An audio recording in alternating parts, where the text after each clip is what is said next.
3 people are behind bars after a drive-by shooting in southern Kentucky. And as the Commonwealth continues losing pharmacies, one pharmacist is opening a new one. Temperatures today were in the 70s and 80s. How long will the stretch of nice weather last? I'll have the answer in a few minutes. Mountain News, first at 4, continues. 3 people are in a southern Kentucky jail accused of attempted murder. The trio are suspects in a shooting investigation that resulted in a woman being injured early Monday morning. It began with accusations of a stolen car and ended with shots being fired from one car into another in the area of Kentucky 192 east of Somerset in Pulaski County. WYMT's Phil Pendleton has more on what took place.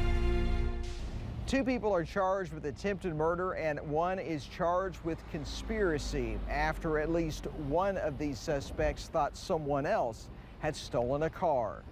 Pulaski County deputy sheriffs were called out to Kentucky 192 early Monday morning for a shooting investigation. That's where they found a woman suffering from a gunshot wound and a car with bullet holes in it.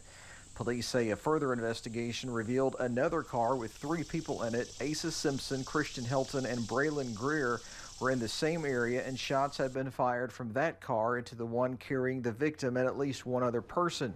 Sheriff's detectives interviewed all 3 suspects individually, and all 3 denied they were the ones that fired the shots. But Simpson did tell police his car had been stolen and he was trying to find it. Kayla Strong also lives in the area and quickly found out about the violence. Well, which both of those people could have got killed. They could have had my kids in the car. He could have had his boy in the car. It's completely uncalled for. The victim was taken first to a Somerset hospital, then on to UK for a gunshot wound to the shoulder area. Those that know her say that she is expected to be okay.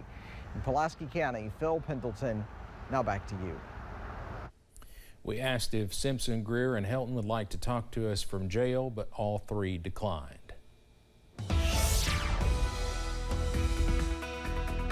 Well, as advertised, we had temperatures in the low to mid 80s today. Some places stayed in the upper 70s, especially towards Wise. Right now, Wise is at 77, 81 in Clintwood, as well as Pikeville, 85 in Prestonsburg. Hazard, Jackson, 84 degrees, 83 in Manchester, as well as Harlan, 82 in London, as well as Williamsburg. So again, not a bad Tuesday at all. We're seeing plenty of sunshine and low humidity. All is quiet on live pinpoint Doppler radar. Again, this is going to get a break today going into the day on Wednesday. It's when we get into the second half of the work week that live pinpoint Doppler radar will start to get a little bit of a workout. Next 12 hours calls for temperatures in the low 80s by 7 o'clock. Some places will see temperatures in the upper 70s. By the time you join us tonight for Mountain News at 11, we'll be in the upper 60s and low 70s, mid 60s by 5 a.m. When you wake up in the morning, temperatures in the 50s and 60s will greet you. 62 in Harlan, 59 in Wise, as well as Jonesville, 62 in Jackson, 62 in Prestonsburg. We'll talk about the rain chances coming up in the First Alert forecast in a few minutes. Steve. Eric, thank you. Officials are still working to restore libraries damaged in the July 2022 flood. WYMT's Chandler Wilcox was in Letcher County today and has an update on the process.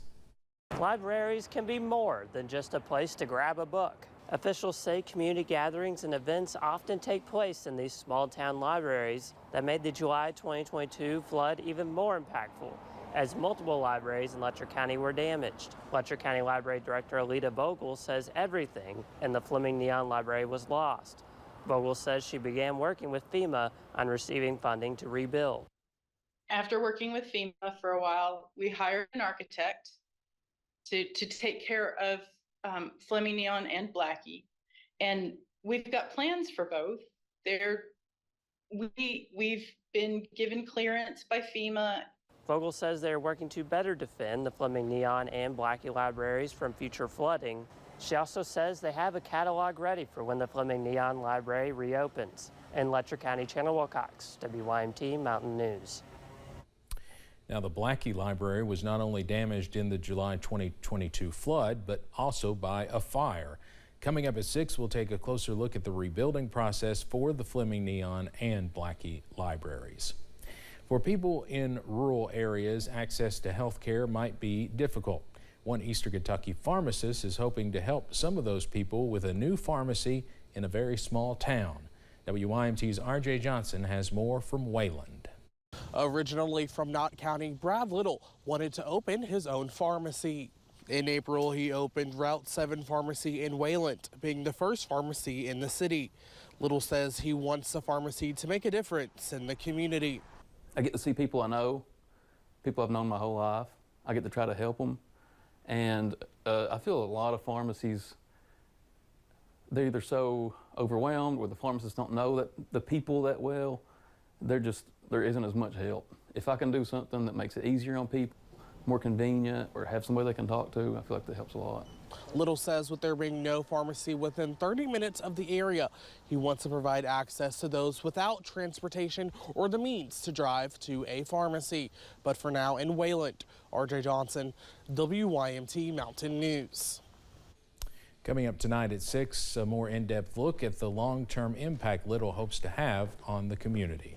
But next here on First at 4, one Eastern Kentucky woman has become TikTok's internet grandma. We'll look at why people love her. And in the world of weather, lots of sunshine will be in the cards for Wednesday, but here comes the return of the humidity and the rain chances. We'll talk about that in the First Alert forecast in a few minutes. Stay with us.